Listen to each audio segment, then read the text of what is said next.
আসসালামু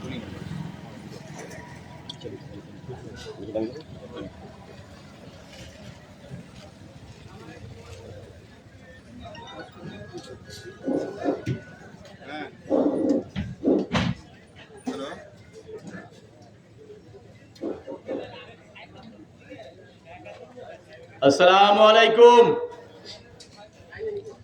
মঞ্চে উপস্থিত সভাপতি মহাশয়, উপস্থিত পার্টির উচ্চ নেতৃত্ববৃন্দগণ, উপস্থিত বিভিন্ন প্রান্ত থেকে আসা পার্টি অনুযায়ী করে বিভিন্ন ও আমার মা ও বোনেরা, আমি সর্বোপরি ধন্যবাদ জানাই এই মঞ্চকে সাফল্যমণ্ডিত করার জন্য।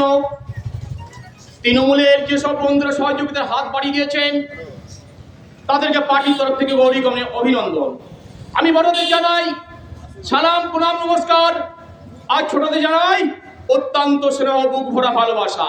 আমি প্রথমেই বলবো, তৃণমূলের বন্ধুরা বলছে বিজেপি করতে গেলে নাকি মুসলমানদের জয় শ্রীরাম বলতে হয়। আমি বলছি না বন্ধু, মুসলমানদের জয় শ্রীরাম বলতে হয় না, তবে জয় শ্রীরামের আলাদা একটা তাৎপর্যপূর্ণ মানে আছে, এটা আপনাদের বুঝতে হবে আর মানুষকে বোঝাতে হবে। সত্য মুসলমান সমাজ থেকে উঠে আসা একটা ছেলে যার নাম ইমান। ইমান কথার অর্থ বিশ্বাস, ইসলাম কথার অর্থ শান্তি, আর মুসলমান সমাজ ব্যবস্থায় বরকত কথার অর্থ বৃদ্ধি। তাই একজন মুসলমান ভাইকে দেখে বলে, কি বলে? আসসালামু আলাইকুম। এর অর্থ আল্লাহ তোমার উপর রহমত বর্ষণ করুক, শান্তি বর্ষণ করুক, দোয়া বর্ষণ করুক। তার প্রতি উত্তর দিয়ে অপরজন কি বলেন? ওয়ালাইকুম আসসালাম। আল্লাহ তোমার উপর রহমত বর্ষণ করুক, শান্তি বর্ষণ করুক, দোয়া বর্ষণ করুক। তাই হিন্দু সমাজে যে প্রচলিত কথা আছে, সেই কথার অর্থ আপনাদের বুঝতে হবে, সেই কথার মানে আপনাদের বুঝতে হবে। হিন্দু সমাজে সনাতন কথার অর্থ শক্তি, যে শক্তি এক শক্তি থেকে অপর শক্তিতে রূপান্তরিত হয়, যার ক্ষয় হয় না। অপরদিকে শান্তি। আর রাম কথার অর্থ প্রথম বা সর্বশ্রেষ্ঠ, সূর্যকে বীর্যের প্রতীক। আর জয় শ্রীরাম কথার অর্থ জয় মানে জেতা, শ্রী কথার অর্থ বৃদ্ধি।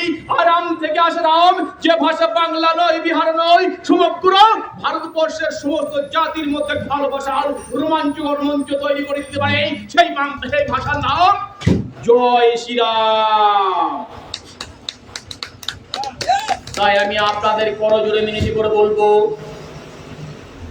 ভাবার সময় হয়েছে বন্ধু, বোঝার সময় হয়েছে। তাই ভাবুন, 15টি বছর চরকি দিলেন, 34 বছর অপদার্থ বাম, আর 5টা বছর পশ্চিম বাংলায় দিয়ে দেখুন কেমন রাখে রাম। 34 বছরের বাম জামানাকে দূরে দাঁড়িয়ে মানুষ যে পরিবর্তন পশ্চিম বাংলায় করতে চেয়েছিল, আদেও সে পরিবর্তন হয়েছে? হয়নি। হয়েছে প্রত্যাবর্তন, হয়েছে শোষণ, হয়েছে খুন, হয়েছে সিন্ডিকেট, হয়েছে ধর্ষণ, হয়েছে আমফানের টাকা চুরি, রেশনের চাল চুরি, কয়লা চুরি, গরু চুরি, বালি চুরি, পাথর চুরি, আর স্বাস্থ্য ব্যবস্থায় চুরি, শিক্ষা ব্যবস্থায় চুরি। আর হয়েছে পশ্চিম বাংলায় মামুনের সম্মান গ্রন্থিত। তাই তো পশ্চিমবঙ্গের সমস্ত জনগণ, আপামর জনসাধারণ, তারা মনে মনে সংকল্প নিয়েছিল, দৃঢ় প্রতিজ্ঞাবদ্ধ হয়েছিল যে নবান্নের 14 তলা বিল্ডিং থেকে মমতা বন্দ্যোপাধ্যায়কে টেনে হিজড়ে ওই গঙ্গার জলে বিসর্জন দেবে 2018 ত্রিস্তর পঞ্চায়েত। এই সংকেত কিন্তু মমতা বন্দ্যোপাধ্যায় পেয়ে গিয়েছিলেন নবান্নের 14 তলা বিল্ডিং থেকে। তাই তার চেলা চামুন্ডাদের কি বলেছিলেন জানেন? বলে, ওরে হ্যাবলা, পশ্চিমবাংলায় 77,411টা পঞ্চায়েতই মানলি ঘাবলা, আর তোরা জিততে পারবি না। তাই মানুষের গণতন্ত্রকে হত্যা কর, মৌলিক অধিকার কেড়ে নেই, আর বাক স্বাধীনতাকে স্তব্ধ করে দেই, আর বিরোধী শূন্য পঞ্চায়েত আমাকে উপহার দে, তোদের 5 কোটি টাকা করে সেই পঞ্চায়েতকে পুরস্কৃত করবো। নবান্নের 14 তলা বিল্ডিং থেকে যখন এই বার্তা মমতা বন্দ্যোপাধ্যায় দিয়েছিলেন, গোটা পশ্চিম বাংলায় শুরু হয়ে গেল কাল বৈশাখীর সেই ঘনঘটা। বিরোধীদের উপর নেমে এলো নির্যাতন, নিপীড়ন, অত্যাচার, আর বিরোধীদের বাণী নিবৃতে নেবে ডুবরে ডুবরে কাঁদতে ছিল। গণতন্ত্রের পুজোয় হয়েছিল অসংখ্য নরবলি। একদিকে দাউ দাউ করে যখন জ্বলছে অসংখ্য ঘর বাড়ি, আর সেই আগুনে যখন অগ্নিদগ্ধ অবস্থায় বিজেপির ছোট ছোট বাচ্চারা পুড়ছে, তার মা যখন তাকে আকুল কণ্ঠে বাঁচাতে যাচ্ছে, তার মাকে চুলের মুঠি ধরে রাস্তায় অর্ধলগ্ন করে পিটাচ্ছে এই তৃণমূলের হারমাত বাহিনীরা। হাসপাতালের বিছানায় হাসপাতালের বিছানায় স্বজন হারা, সন্তান হারা, স্বামী হারা অসংখ্য মা বোন চিৎকার করে বলছে, ওরে 34 বছর অপদার্থ এই বাম সরকারকে তাড়িয়ে নরকের কি জঞ্জাল সরকারকে তো পশ্চিম বাংলায় আমরা আনতে চাইনি। আমি আপনাদের কাছে প্রশ্ন রাখতে চাই, আপনাদের জানাতে চাই, বলুন তো পশ্চিম বাংলার মায়েরা, বোনেরা, ভাইয়েরা, আপনারা বাড়িতে একটি আমড়া গাছ লাগিয়েছেন, আমড়া গাছ, আর ভাবছেন আমড়া গাছ থেকে ভালো হিমসাগর আম ধরবে আর খাবো। আমড়া গাছ থেকে কি ভালো হিমসাগর আম পাওয়া যায়?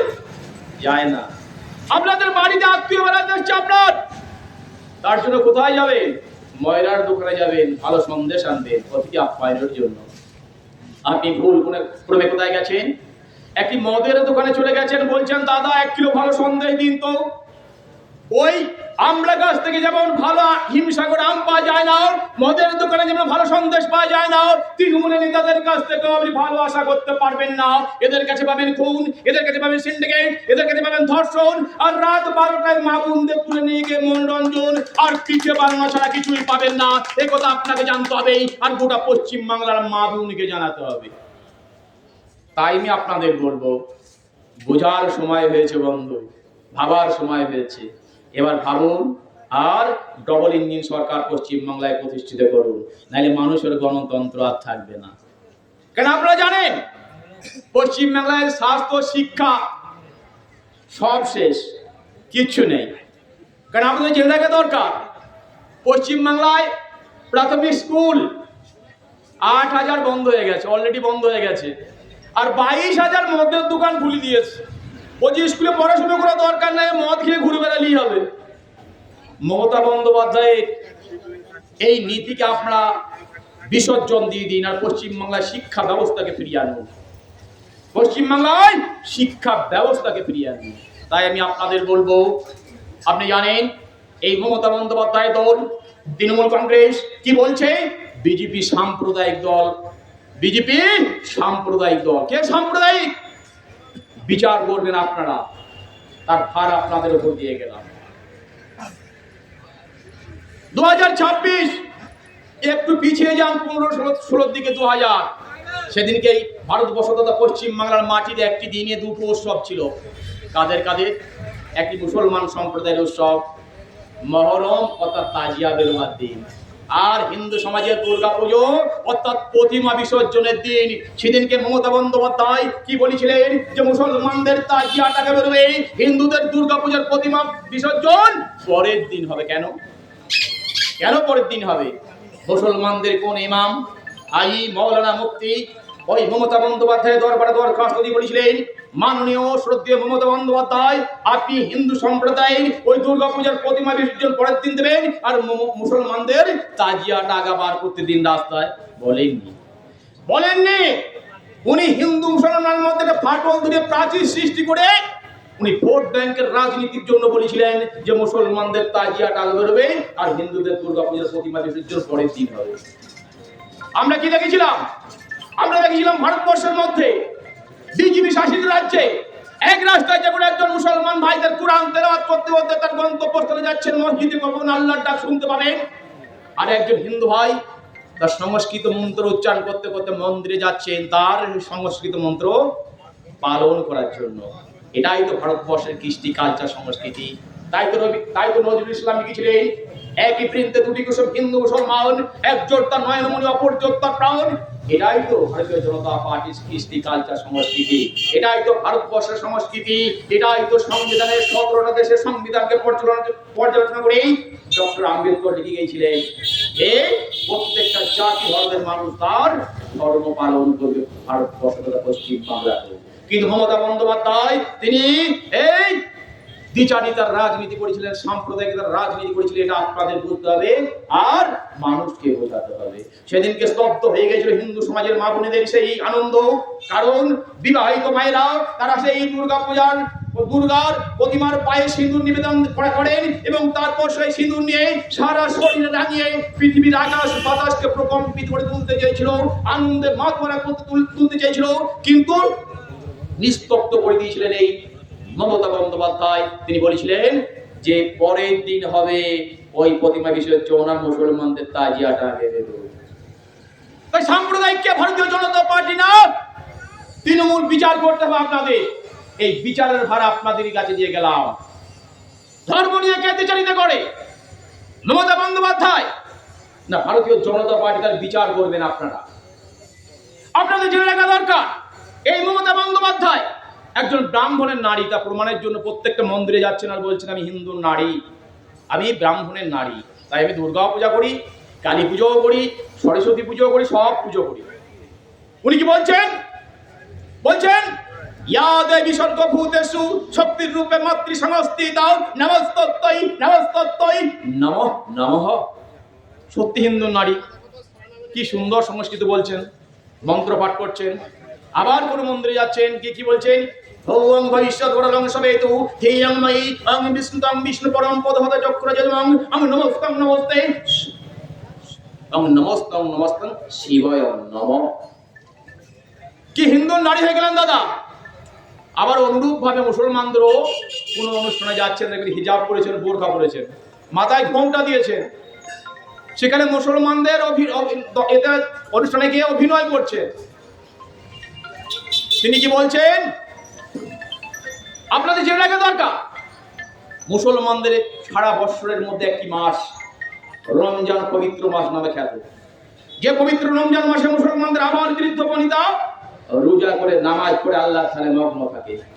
তারা দিনান্তের শেষে যখন মসজিদে কখন আল্লাহর বাণী শুনতে পাবে, সেই আল্লাহর ডাক শুনে মুখ দিয়ে খাবার দিয়ে আবার নামাজ আবদ্ধ হবে এবং নামাজ পড়ে তারা আবার আল্লাহর ধারে মগ্ন হবেন। সেখানেই আবির্ভূত হচ্ছেন এই মমতা বন্দ্যোপাধ্যায়। সেখানে হিজাব পরেছেন, বোরখা পরে গেছে, কি বলছেন? বলছেন আসসালামু আলাইকুম লা ইলাহা ইল্লাল্লাহু মুহাম্মাদুর রাসূলুল্লাহ। তিনি সম্পূর্ণরূপে এবার মুসলিম হয়ে গেলেন দাদা। এই দৃশ্য দেখে আমার মা অবাক, বলছে বাবা ইমান এবং বলো মা। বলছে মমতা বন্দ্যোপাধ্যায় ইসলাম ধর্ম গ্রহণ করে নামাজ পড়বে নাকি? আমি বললাম তোমাকে সে কথা বলতে পারবো না। দ্বিতীয়বারের জন্য আমার মা আমাকে আবার প্রশ্ন করলো বাবা ইমান, বলো বলো মা। মমতা বন্দ্যোপাধ্যায় ওই হিজাব পরে দুহাত তুলে নামাজের পাটিতে আল্লাহর কাছে মুনাজাত করবে নাকি? আমি বললাম সে কথা তোমায় বলতে পারবো না, তবে তোমাকে একটা কথা বলতে পারি।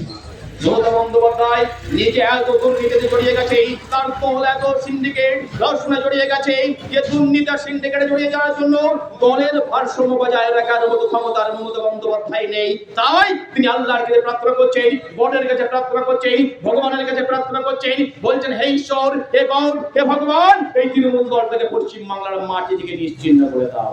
আমার মা বললো ঠিক আছে বাবা। আমার মা বললো ঠিক আছে বাবা।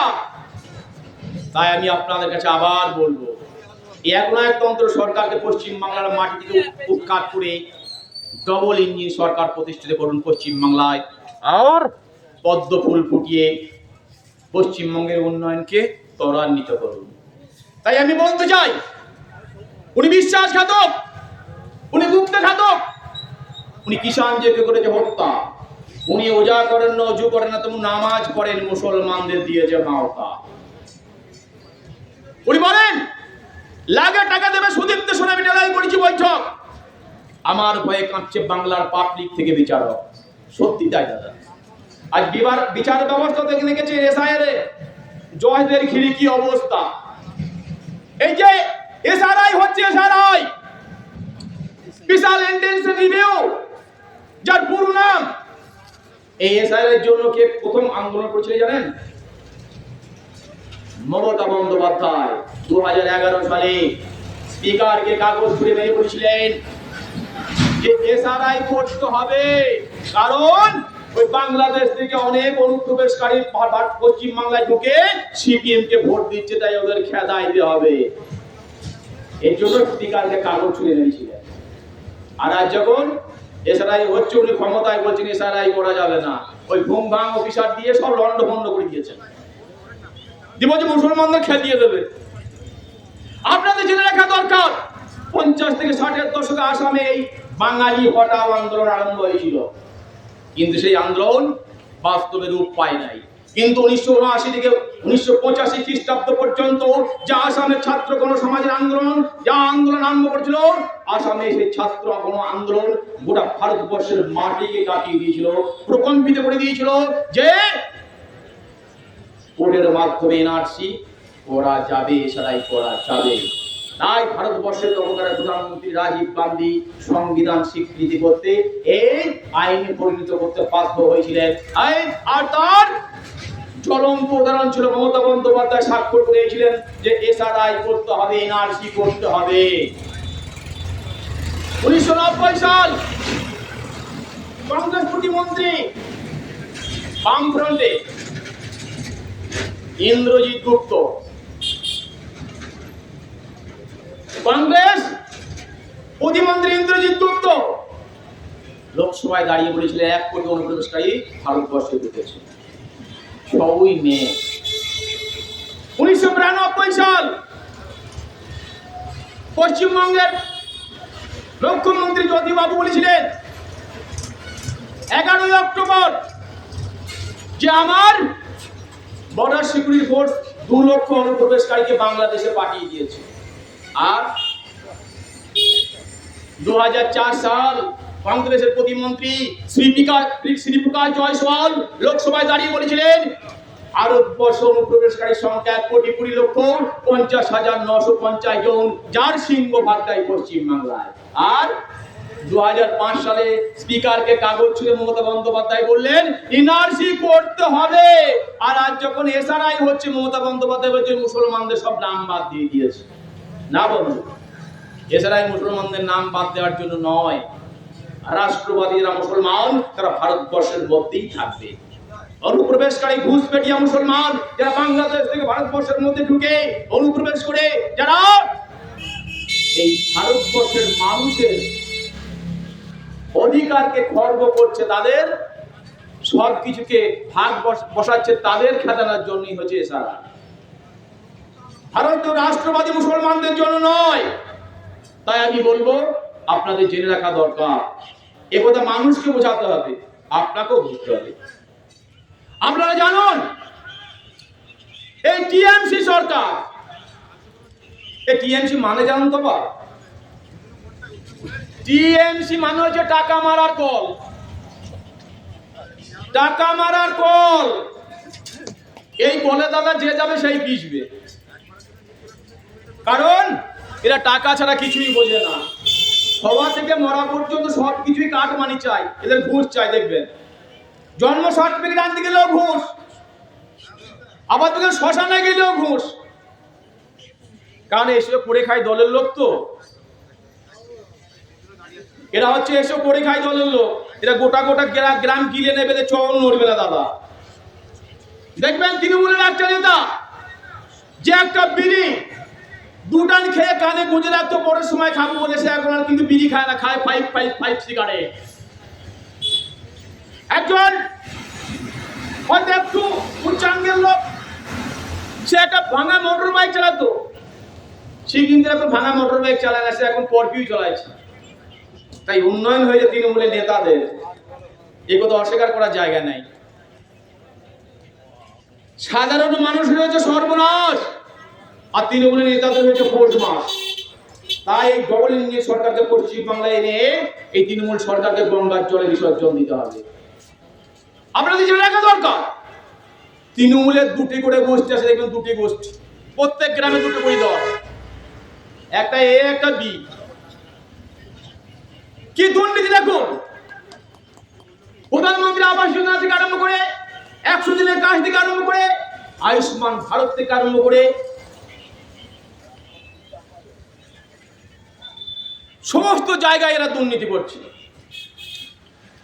100 দিনের ঘরে 100 দিনের কাজে দেখবেন কোনো পঞ্চায়েত যদি কোনো গ্রামের নেতাকে বলেছে দাদা তোমাদের গ্রামে 3 লক্ষ টাকা দিলাম, তোমরা কাজটা একটু ভালো করে করো, সেখানে আমার নেতা আছে দেখবেন মাথার উপর বসে বলছে আমাকে 50,000 আগে দিয়ে দে। কাজ মানে 50,000 খেয়ে নিল, থাকলো 2.5 লাখ টাকা। এবার গ্রামের চুনুপুটিগুলো বলছে ও যদি 50 লাখ টাকা একা খায়, আমরা 10 জন আছি, আমরা কি করবো? আমরাও মেরে দেবো, কিছু ঘাবলা মেরে দেবো। তারাও ঘাবলা মেরে উড়িয়ে দিল। এইভাবে সমস্ত টাকাই শেষ, কাজ আর হলো। প্রধানমন্ত্রী আবাস যোজনা দেখবেন প্রত্যেকটা গ্রামে লক্ষ্য করে দেখবেন, যারা অট্টালিকার মধ্যে বাস করছে তাদের নামে অ্যালটমেন্ট করেছে, কোনো দরিদ্র মানুষের নামে অ্যালটমেন্ট হয় নাই, কোনো দরিদ্র মানুষের নামে ঘর দেওয়া হয় নাই। এই প্রধানমন্ত্রী আবাস যোজনা কাদের জন্য জানেন? যারা রাত্রে চন্দ্রের আলো বৃষ্টির জলকে অপেক্ষা করে সন্তান নিয়ে ঘরে এক করে থালা পেটে যারা নিদ্রায় যাওয়া তো সম্ভবই হয় না, জেগেই যাদের রাত কাটাতে হয় তাদের দুর্ভাগ্য।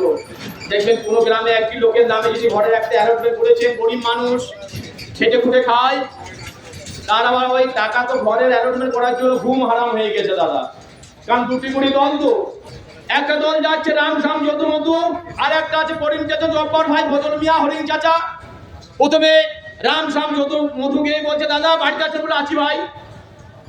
বলে তোমার নামে ঘর পাইয়ে দিয়েছে, ওই প্রথম কিস্তির 10,000 টাকাটা আমাদের দিতে। বলে কেন? বলে আমরা এসব করে খাই দলের লোক। ওই লাল চুল কানে দুল যুবা তৃণমূল, বলে আমরা এসব করে খাই দলের লোক, তাই আমাদের ওই প্রথম কিস্তির 10,000 টাকা দিতে হবে। বললো কেন দেবো? আমি ঘর গরিব মানুষ বলে আমার ঘরের নামে টাকাটা অ্যালটমেন্ট করেছে, দেবো কেন? তো বলে দিতে হবে, উপায় নেই। এরা বাড়ি এলো, দেখবেন আবার ওই হরিণ চাচা জব্বর ভাই ফজল মিয়া গিয়েছেন, বলছি দাদা বাড়িতে আছে? বলে আছি। এরাও এদের জন্য 5 কাপ চা করলো। এরাও ওই কথা, বলে দাদা তোমাদের নামে যে ঘর পাইয়ে দিয়েছি, সেই ঘরের প্রথম কিস্তির টাকাটা আমাদের দিতে হবে। বলে কেন? বলে আমরা এসব করে খাই দলের লোক। বলে লাল চুল কানে দুল যুবা তৃণমূল, আমাদের 10,000 টাকা দিতেই হবে। এরা তো অবাক, বলে তো না খেয়ে যান ছিল ভালো রে বাবা, খেয়ে যান চলে গেল। এ তো পশ্চিমবাংলায় চোর দাঁড়িয়ে ডাকাত নিয়ে এলাম। আলওয়ালেজি স্বাগতম স্বাগতম স্বাগতম আলওয়ালেজি স্বাগতম স্বাগতম স্বাগতম আলওয়ালেজি স্বাগতম স্বাগতম স্বাগতম আলওয়ালেজি স্বাগতম স্বাগতম স্বাগতম আলওয়ালেজি স্বাগতম স্বাগতম স্বাগতম আলওয়ালেজি স্বাগতম স্বাগতম স্বাগতম আলওয়ালেজি স্বাগতম স্বাগতম স্বাগতম আলওয়ালেজি স্বাগতম স্বাগতম স্বাগতম।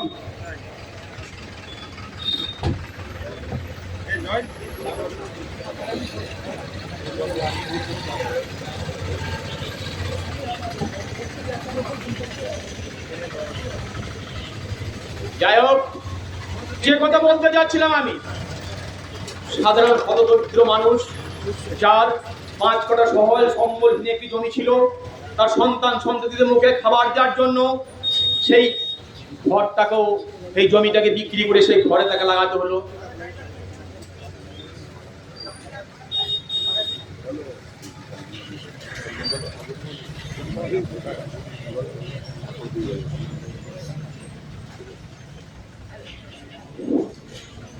সম্মানীয় SS আলওয়ালেজিকে বরণ করবেন এইখানকারই কি নাম,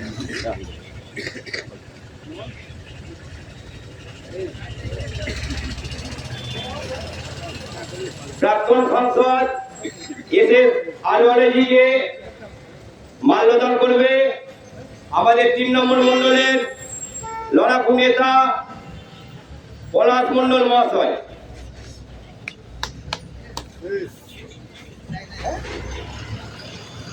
বন্দে মাতরম, বন্দে মাতরম, বিজেপি জিন্দাবাদ, বিজেপি জিন্দাবাদ, ভারত মাতা কে জয়, ভারত মাতা কে জয়, ভারত মাতা কে জয়। এরপর আবার বক্তব্য শুরু করবো।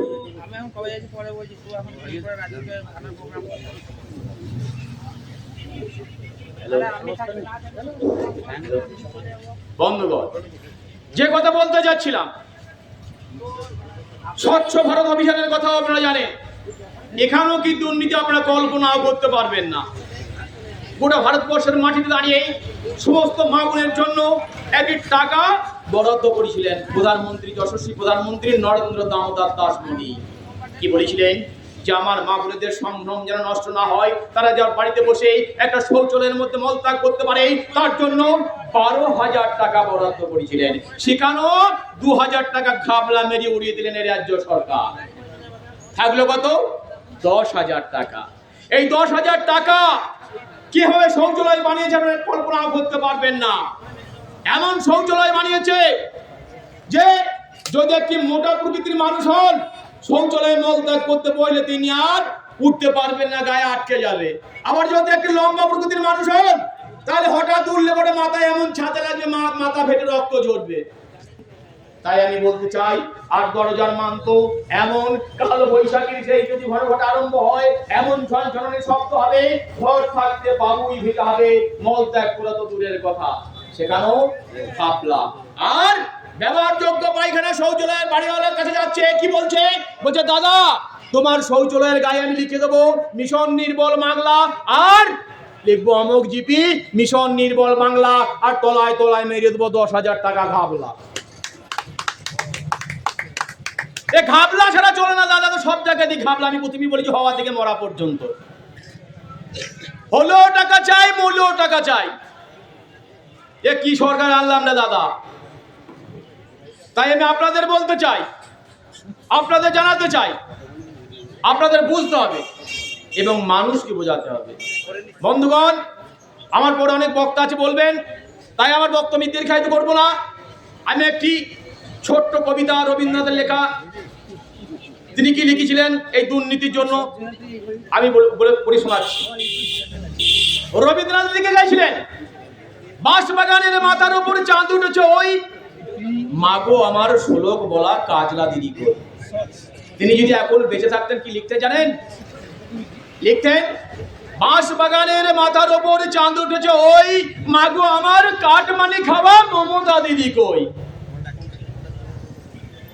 তাই আমি আপনাদের বলতে চাই, করো জোরে মিনতি করে বলতে চাই, আপনাদের ভাবতে হবে আর মানুষকে ভাবাতে হবে।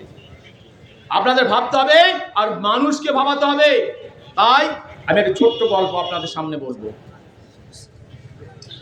একটা ছোট্ট পরিবার, সেই ছোট্ট পরিবারের 4 জন মানুষ বিরাজ করে।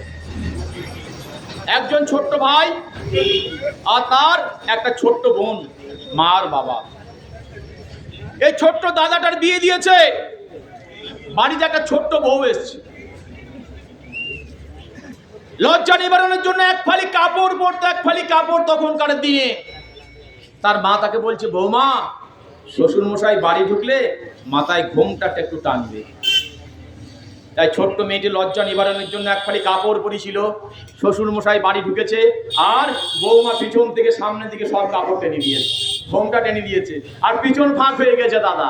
তাই মমতা বন্দ্যোপাধ্যায়ের অবস্থাও তাই, একটা দুর্নীতি ঢাকতে যাচ্ছেই আর 1000টা দুর্নীতি সামনে আসছেই। কত দুর্নীতি ঢাকবেন মমতা বন্দ্যোপাধ্যায়? তাই মানুষ ঠিক করে নিয়েছে 26-এর বিধানসভা নির্বাচনে আপনাকে সজোরে উপড়ে ওই গঙ্গার জলে বিসর্জন দেবে।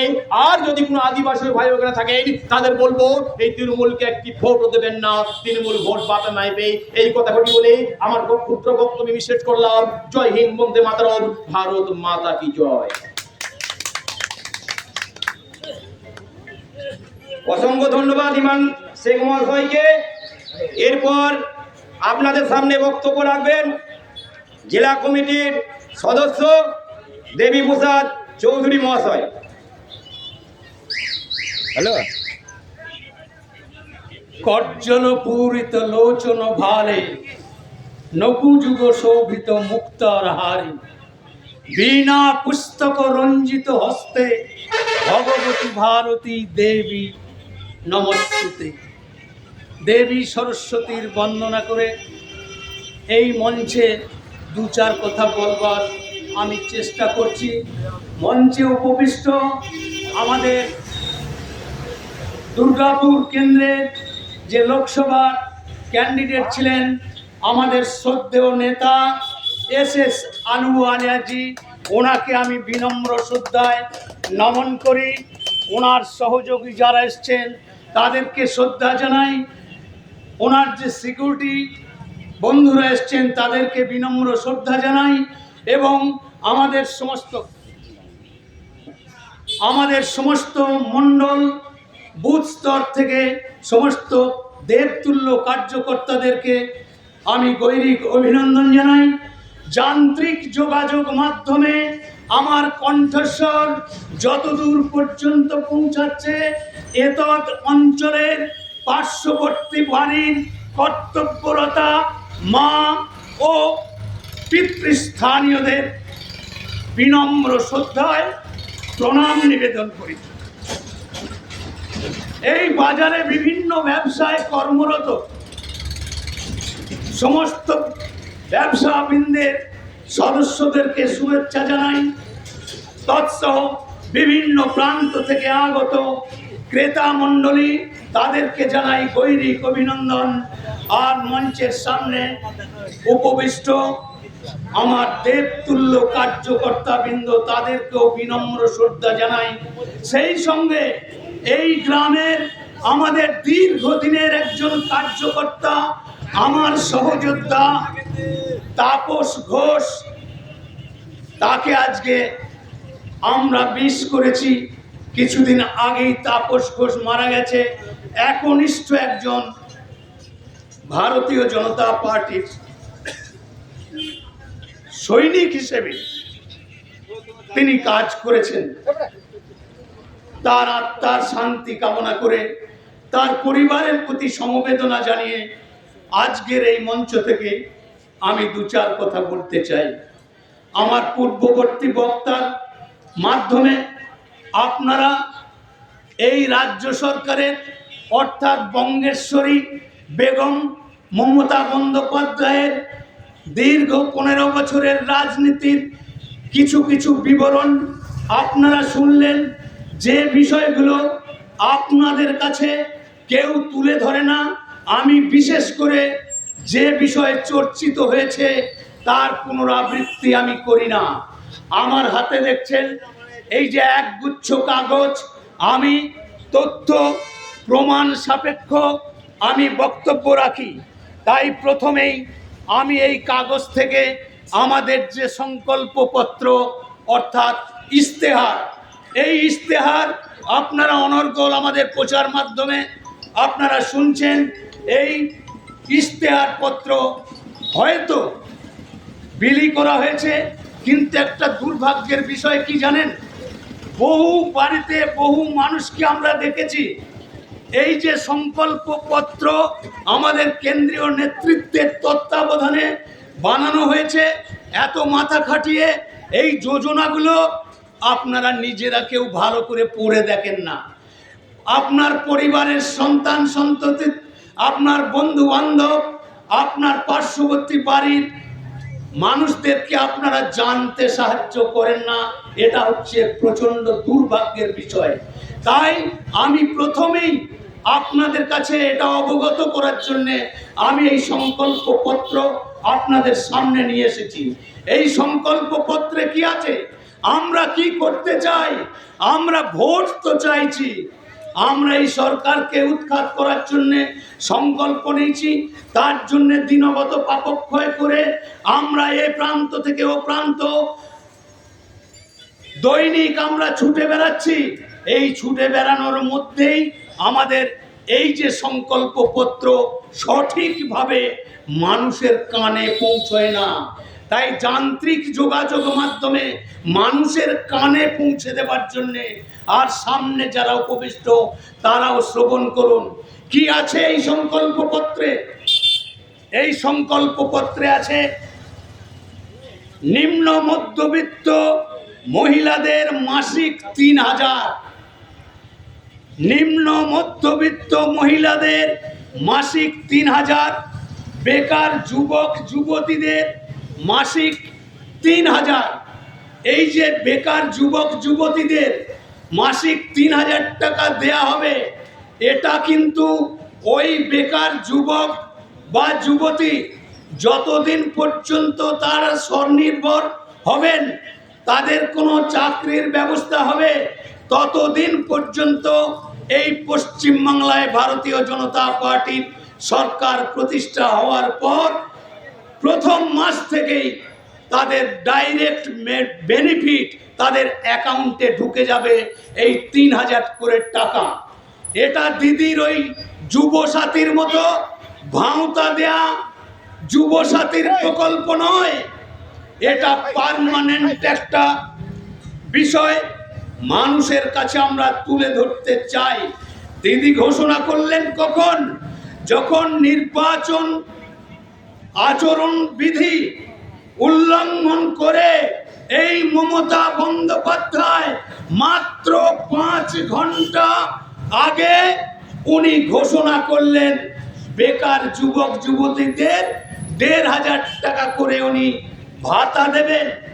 আগেও তো 2013 সালে উনি এই ভাতা ঘোষণা করেছিলেন যুবসাথী।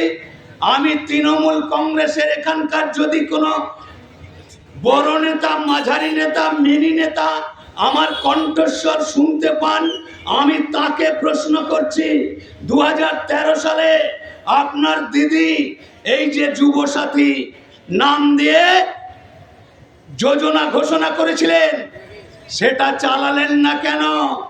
সেটা মাঝপথে মুখ থুবড়ে কেন পড়লো?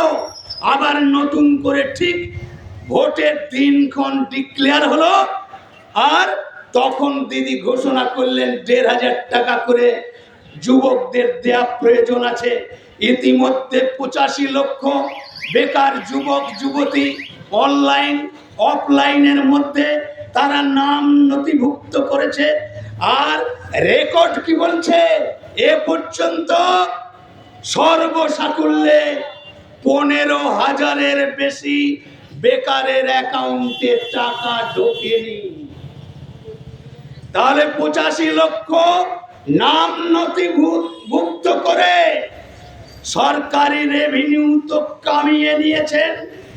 তাহলে এখনো পর্যন্ত কেন ঢোকেনি তাদের অ্যাকাউন্টে টাকা? এই প্রশ্নের উত্তর আপনাদেরকে দিতে হবে। ভোট চাইছেন, আপনাদের ভোট চাইবার নৈতিক অধিকার আছে। আকণ্ঠ নিমজ্জিত দুর্নীতিতে, আকণ্ঠ নিমজ্জিত এমন কোন দুর্নীতি নেই, এমন কোন চুরি নেই। চুরি, দুর্নীতি, ভ্রষ্টাচার, ধর্ষণ, অগ্নিসংযোগ থেকে আরম্ভ করে নারী সুরক্ষা বিঘ্ন করে, দেশের সম্পদ নষ্ট করে আপনারা রাজনীতি করে এসেছেন। কত নারীর মান সম্মান নিয়ে আপনারা ছিনিমিনি খেলেছেন। আপনাদের আমি স্মরণ করিয়ে দিতে চাই কান্দুনির ঘটনা, দেগঙ্গার ঘটনা, নালিকুলের ঘটনা, কসবার ঘটনা, দুর্গাপুরের ঘটনা, আর সদ্য কলকাতার আরজিকর হসপিটালের একজন উদীয়মান মহিলা ডক্টর, একজন যুবতী, তাকে নৃশংসভাবে, নির্মমভাবে ওই ডাক্তারেরই আরজিকর হসপিটালের স্টাফেরা এবং তার সঙ্গে একজন সিকিউরিটি, তাদের তত্ত্বাবধানে ওই মহিলার আগামী ভবিষ্যৎটাকে ধ্বংস করে দিয়ে তাকে উপর চুপুর ধর্ষণ করে তাকে প্রাণে মেরে ফেলে তার প্রমাণ পর্যন্ত লোপাট করে দিয়েছে এই রাজ্য সরকারের পুলিশ বিভাগের সর্বময় কর্তা। আর আজকে নির্বাচনে অবতীর্ণ হয়েছে অভয়ার মা। এই নির্বাচনে নাম নথিভুক্ত করে তিনি তার মেয়ের এই যে হত্যা লীলা চলেছে, যে পাশবিক আপনারা রাত জাগার ঘটনা গোটা বিশ্বের রাজনীতির আকাশে মুখরিত করে কলকাতার রাজপথকে অচল করে দিয়ে লক্ষ লক্ষ মানুষ কলকাতার রাজপথে নেমেছিলেন। আর আপনারা ভাবছেন মানুষ ভুলে যাবে? আমরা ভুলতে দেব না। এই পাশবিক হত্যাকাণ্ড, নারী জাতির প্রতি এই যে অবিচার, এর উপযুক্ত জবাব আমরা চাই।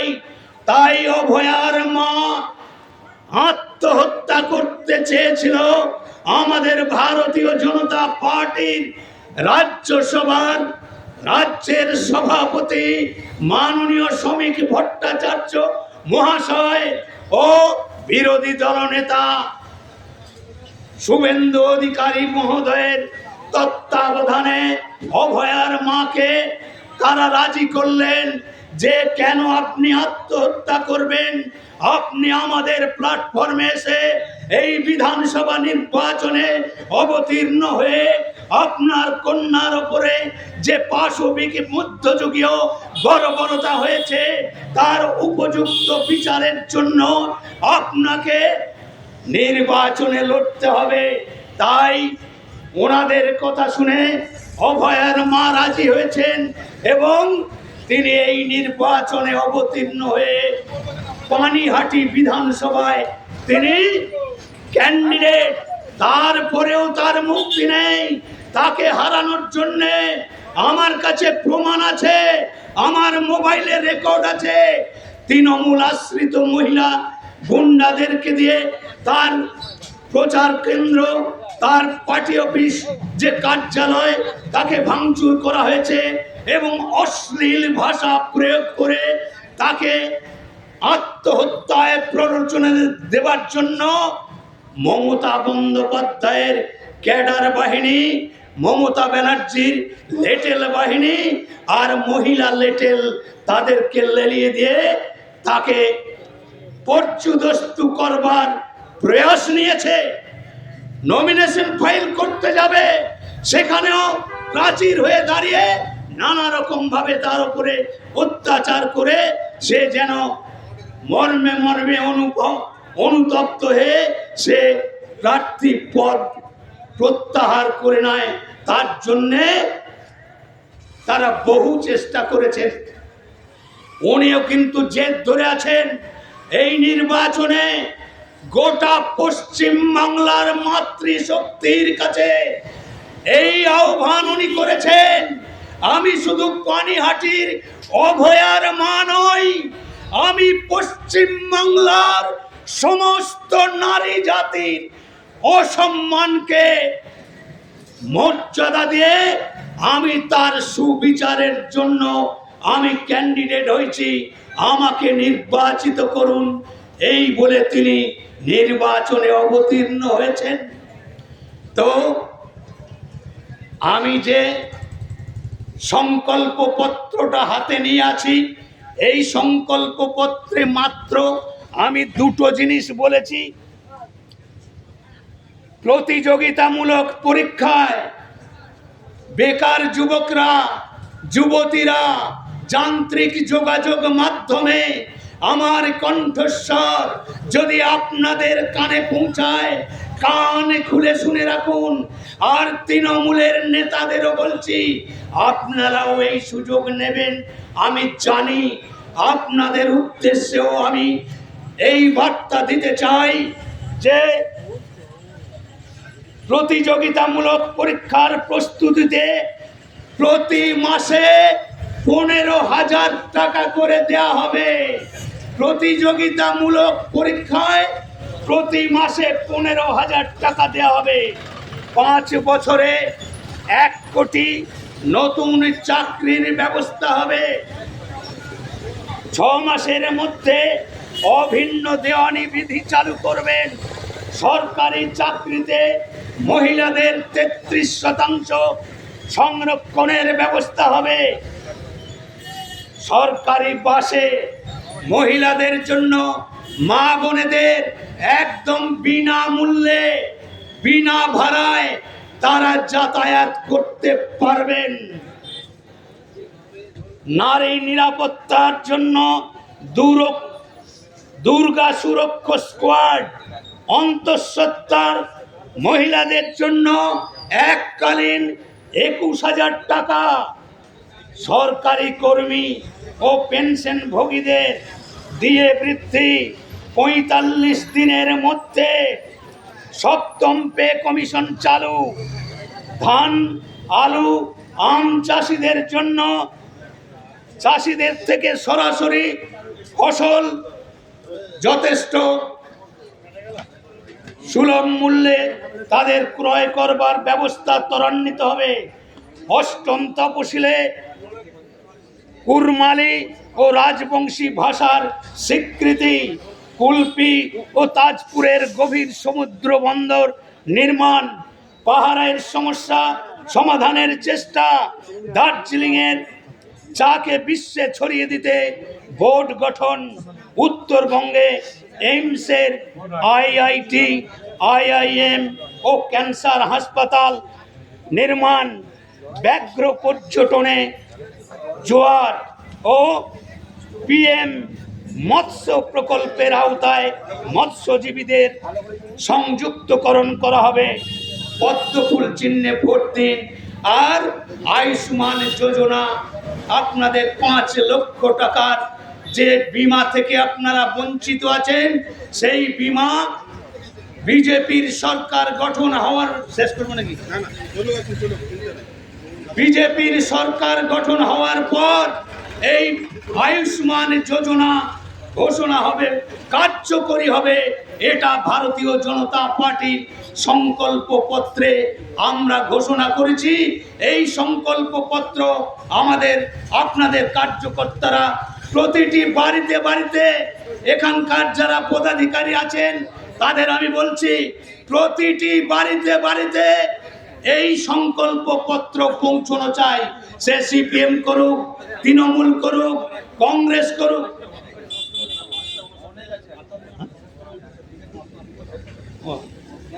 তো এই সংকল্প পত্র প্রতিটি বাড়িতে বাড়িতে পৌঁছানো দরকার। এটা আমি আমার ভারতীয় জনতা পার্টির কার্যকর্তাদের উদ্দেশ্যে আমি এটা জানালাম। একটা বিশেষ বিষয় যেটা আপনাদের জানা দরকার,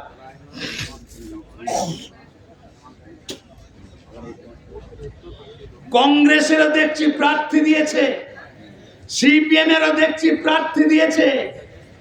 এরা প্রার্থী কেন দিয়েছে? এরা জানে যে বিজেপি অলরেডি পশ্চিমবাংলায় সরকার গঠন করে ফেলেছে, পৃথিবীর কোনো শক্তি নেই। আমি দায়িত্ব নিয়ে বলছি, আমার মোবাইলে কম করে 30টা চ্যানেলের এক্সিট পোল আমার মোবাইলের মধ্যে রয়েছে, আমি প্রমাণ দিয়ে দিতে পারি। প্রত্যেকটা এক্সিট পোল বলছে এই যে গতকাল নির্বাচন হয়ে গেল, এরা মানুষকে ভাঙুতা দেবার জন্যে, একটা ন্যারেটিভ তৈরি করবার জন্যে বিভিন্ন মিডিয়াকে লেলিয়ে দিয়েছে। আর সেই মিডিয়ার মাধ্যমে আইপ্যাক তো বিদায় নিয়েছে, আইপ্যাক তো আর ময়দানে নেই। এত চুরি, জুয়ো চুরি, দুর্নীতি করেছেন, ফাইল চুরির ঘটনা আপনারা দেখেছেন। আইপ্যাকের যে কর্ণধার আজকে ইডির হেফাজতে, কাজেই দিদি আরো পাগল হয়ে গেছে যে আইপ্যাক চলে গেল, আমার তো সর্বনাশ হয়ে গেল। তাই দিদি এখন প্রলাপ বকতে আরম্ভ করেছেন। কোটি কোটি টাকা জনগণের করের টাকা নিয়ে কোটি কোটি টাকা খরচা করে ভাইপো র্যাম্প বানাচ্ছে, আর দিদিমণির জন্য স্টেজ হচ্ছে। কর্ডলেস মাইক্রোফোন নিয়ে দিদি স্টেজের এ প্রান্ত থেকে ও প্রান্ত ছুটোছুটি করছে। আর কি করছে? দিদি বলছে, আমার মুড়ি ফিরিয়ে দাও, আমার মুড়ি ফিরিয়ে দাও, আমার মুড়ি ফিরিয়ে দাও। কেন বলছে দিদি? আমাদের যশস্বী বিশ্ববরেণ্য প্রধানমন্ত্রী এই নির্বাচনী প্রচারে এসে একটা ছোট্ট ক্ষুদ্র ব্যবসায়ী যার ঝালমুড়ির দোকান আছে, সেই ঝালমুড়ির দোকানে নিজের পকেট থেকে পয়সা দিয়ে 10 টাকার ঝালমুড়ি খেয়েছেন আমার দেশের প্রধানমন্ত্রী, বিশ্ব বরেণ্য প্রধানমন্ত্রী 10 টাকা দিয়ে ঝালমুড়ি কিনে খেয়েছেন। তাই দিদি বলছে, আমার মুড়ি ফিরিয়ে দাও, আমার মুড়ি ফিরিয়ে দাও। আর কি বলছে দিদি? অমিত শাহ দেশের স্বরাষ্ট্রমন্ত্রী, তাকে বলছে হোদল কুতকুত মোটা ভাই, আর মোদিজিকে শালা বাঞ্চত করছে, বলছে কোন হরিদাস পাল। আমরা বলছি আপনি কোন হরিদাস পাল? দেশের প্রধানমন্ত্রীকে একজন সাংবিধানিক প্রধান হয়ে আপনি হরিদাস পাল বলেন? আপনার এত স্পর্ধা হলো কি করে আমরা জানতে চাই। এত স্পর্ধা আপনি পেলেন কোথা থেকে? পাবে না কেন? ওনার যে লেজুর বৃত্তি করবার জন্য হারমাদ বাহিনী আছে, বাংলাদেশি অনুপ্রবেশ আছে, রোহিঙ্গা আছে, দাঙ্গাবাজ আছে, অনেক লেটেল আছে, তাদের মদতে মমতা বন্দ্যোপাধ্যায় দিক বিদিক জ্ঞান শূন্য হয়ে প্রধানমন্ত্রীকে আক্রমণ করছে। আর বাঁকুড়া বিষ্ণুপুরে বাচাধন অভিষেক ব্যানার্জি, তিনিও কোটি কোটি টাকা খরচ করে র্যাম্প বাড়ি বানিয়ে মিটিং করতে গেছেন। সেখানকার কি দৃশ্য! বাঁকুড়া বিষ্ণুপুরের কোটি কোটি টাকা খরচা করে কি দৃশ্য! তোমার দেখা নাই রে, তোমার দেখা নাই, তোমার দেখা নাই রে, তোমার দেখা নেই। কেন? চেয়ার আছে, কর্মী নেই। তৃণমূলের নেতা কর্মীরা আসেনি বেলা 2টো পর্যন্ত, সর্বসাকুল্যে 400 লোক হয়নি। তাই দিদি আরো পাগল হয়ে গেছে। আর এই 2 দিন আগে শুভেন্দু অধিকারীর কেন্দ্রে মিটিং করতে গিয়ে, সেখানেও তার ভিডিও আছে আমার কাছে, সেখানেও সেই তোমার দেখা নাই রে, তোমার দেখা নেই। মানে খরচা হচ্ছে মানুষকে কিছু বলবার জন্যে, কিন্তু ওনার দলের নেতা কর্মীরাও বুঝে গেছে যে আমাদের হাওয়া পাতলা হয়ে গেছে। কাজী দিদির দলে আর ভিড় বাড়িয়ে আমরা নাম দোষ কি করব? তো দিদির দলের নাম লিখিয়ে ওই মঞ্চের সামনে ভিড় করে দিদিকে অক্সিজেন দিয়ে লাভ নেই। আমার কাছে আরো অনেক কিছু বলবার ছিল, তো বিশেষ করে যেটা বলবার জন্য কাগজগুলো বার করেছি, এটা হচ্ছে দিদি নাকি মহিলা মুখ্যমন্ত্রী। হ্যাঁ, দিদি বলেন সারা পশ্চিমবাংলায় 294টা আসনে আমি ক্যান্ডিডেট। আর সেই দিদি মহিলাদের তো 1500 টাকা লক্ষ্মীর ভাতা দিয়েছেন, কিন্তু দিদি 1500 টাকা লক্ষ্মীর ভাতা দিদি দিয়েছে। আর আসলে দিদি কি করেছে জানেন?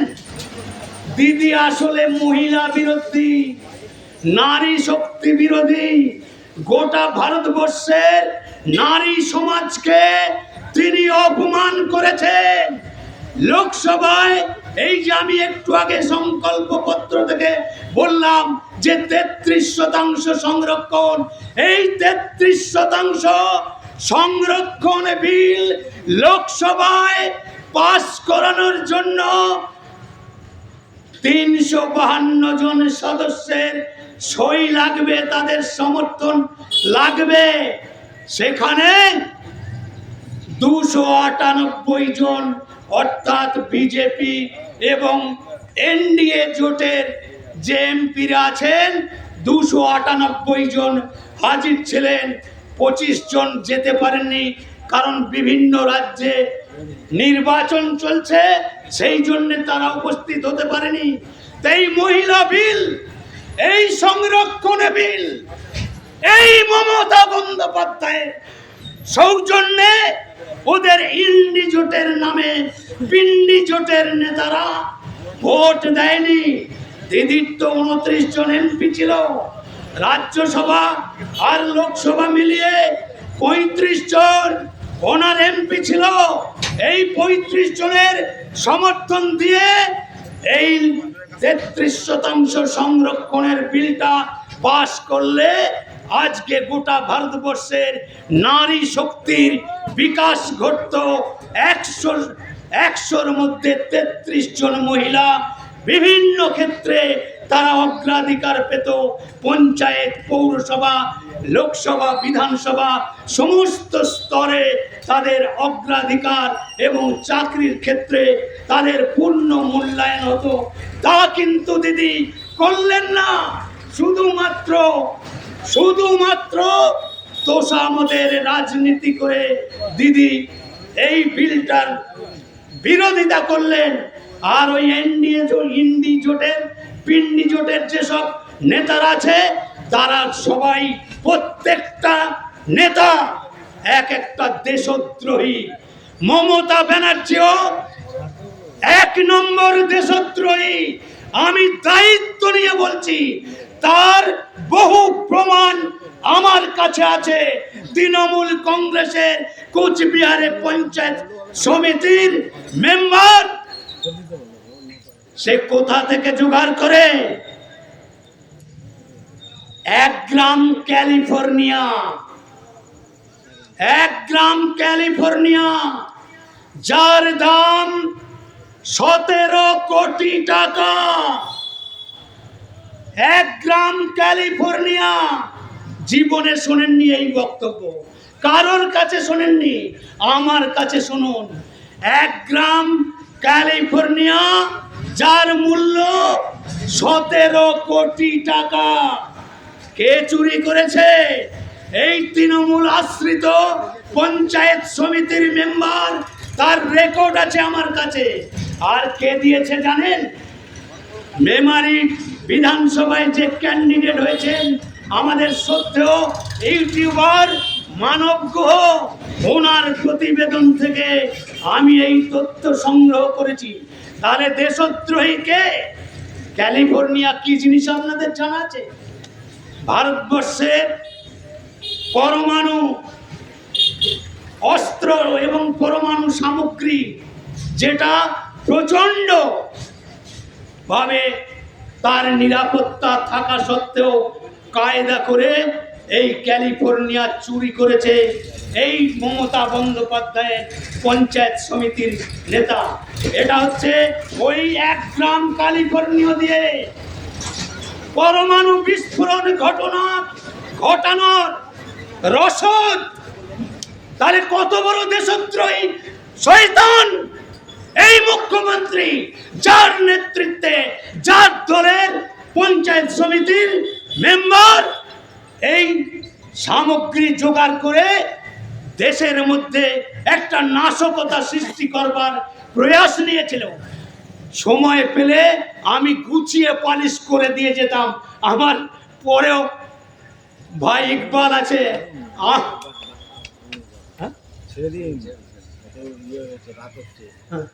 যাই হোক, তুমি বলবে না? না না, বলো ভাই, এসেছো আমার জন্য, তুমি মনটায় কষ্ট পাবে, এটা আমার ভালো লাগছে না। আমি যেটা বললাম যে জাতীয়তাবাদী গণতন্ত্র প্রেমী মুসলিম ভাইদের উদ্দেশ্যে আমি বলতে চাই, আমার পূর্ববর্তী বক্তা শেখ ইমান আলী ভাই যে সুন্দরভাবে প্রাঞ্জল ভাষায় বক্তব্য রেখেছেন, আমি নতুন করে আপনাদেরকেও দেবার মতো আমার কাছে অনেক কিছু ছিল। যাই হোক, আরেক ভাই আছে, আমার ছাত্রই বলতে পারেন, ইকবাল ভাই। একদিন আমি জোর করে কানপুরের একটি মিটিংয়ে আমি ইকবাল ভাইয়ের নাম জোর করে ঘোষণা করে দিয়েছিলাম। কেন জানেন? এর কণ্ঠস্বরটা আমার খুব ভালো লেগেছিল। আমাকে এক জায়গায় মিটিংয়ে নিয়ে যাওয়ার জন্য গিয়েছিল, আমি জোর করে ইকবাল ভাইয়ের নাম ঘোষণা করে দিয়েছি আর বলেছি, ভাই তোমার যে কণ্ঠস্বর আমার খুব লোভ লাগছে, তোমাকে একজন বক্তা হতে হবে, পড়াশুনো করো। আমি তাকে উদ্বুদ্ধ করেছি। আজকে এই ইমান ভাই আর ইকবাল ভাই দুজনাই আমার শিষ্য। এদেরকে আজকে মঞ্চে যে ঘন্টার পর ঘন্টা বক্তব্য রাখছে, মুসলিম সমাজের কাছে গর্ব, আমার কাছেও গর্ব। তাই ইকবাল ভাই বলতে পাবে না, সেটা তো হবে না। আমি এখানেই সকলকে বিনম্র শ্রদ্ধা জানিয়ে এবং আমার দেবতুল্য কার্যকর্তাদের গৈরিক অভিনন্দন জানিয়ে আমার বক্তব্য বিরাম দিচ্ছি। বন্দে মাতরম, ভারত মাতা কি জয়। অসংখ্য ধন্যবাদ দেবীপ্রসাদ চৌধুরী মহাশয়কে। এরপর আপনাদের সামনে বক্তব্য রাখবেন জেলা কমিটির সম্পাদক জনাব ইকবাল শেখ মহাশয়। আমি যেগুলো সিপিএম কে দেবেন, সিপিএম কে গুছিয়ে দেবে। ধন্যবাদ। ভোট কাটুয়া। দীর্ঘক্ষণ বক্তব্য চলছে, আপনার ভারতীয় জনতা পার্টির বক্তব্য শুনছেন। আমাদের এই সভায় উপস্থিত আছেন আমাদের সঞ্চালক উৎপল ভাই, উপস্থিত আছেন এই মণ্ডলের সভাপতি পলাশ মণ্ডল, উপস্থিত আছেন আমার রাজনীতির মঞ্চে ওঠার এক গুরু দেবীপ্রসাদ চৌধুরী, উপস্থিত আছেন ভাই ইমান। আমরা আরো দুটো প্রোগ্রামে ছিলাম, এখানে প্রচার করেছিল মনিরুল ইসলাম আসার কথা ছিল, কিন্তু হঠাৎ কাটোয়া থেকে একটা ফোন এলো। আমরা ভাগড়া বাজারে চা খাচ্ছিলাম, একটা প্রোগ্রাম সেরে এসে, তাই উনি বললেন তৈরি ধরি আমাকে বেরিয়ে যেতে হবে, সেখানে প্রায় 250 মহিলা অপেক্ষা করছে 6টা থেকে। তাই আমাদের সাংসদ ওখানেই ছিলেন, উনি আসার সময় আপনাদের কিছু বলে গেলেন। আর একটা দুঃখ কথা, যেখানে বক্তব্য রাখছি এখানে আমরা একজন খুব কাছের মানুষকে হারিয়েছি, আমার কাছের মানুষ, যিনি পার্টির হিতাকাঙ্ক্ষী ছিলেন, তাপস ঘোষ। আর একটু আগে খবর এলো আমার জেলার এক বড় নেতা হঠাৎ স্ট্রোক হয়ে মারা গেছে, খোকন সেন। বিভিন্ন ভাবে আমাদের সংবাদ মাধ্যমে খবর এলো, মনটা ভারাক্রান্ত হয়ে গেল। তাই আমি তাদের আত্মার শান্তি কামনা করি, তারা যেন ঈশ্বরের কাছে শান্তিতে থাকতে পারে, এইটুকু আমি কামনা করি। এখানে হিন্দু মুসলিম একসাথে বসবাস করি, একই রাস্তায় চলি, একই জায়গায় বাস স্ট্যান্ডে উঠি। এটা একটা সম্প্রীতির জায়গা, যে সম্প্রীতির কথা বলি আমরা, তৃণমূলের মতো আমরা বলি না তো। এখন এই পরিস্থিতি দাঁড়িয়েছে পশ্চিমবাংলায়। আমি যখন স্কুলে পড়তাম তখন আমার রাম বলে একজন ছিল, উত্তম বলে ছিল, তারা একই সাথে স্কুলে পড়তে পড়তে একটা পেয়ারা দুজনে কামড় দিয়ে খেয়েছি। আমার সাথে পড়তো টুম্পা রায়, কুন্তলিকা চ্যাটার্জি, একই আঁচলে মুড়ি ঢেলে একসঙ্গে খেয়েছি, কিন্তু আজকে সেটা তারা ভয় করে। আজকে এই পশ্চিমবাংলা সরকার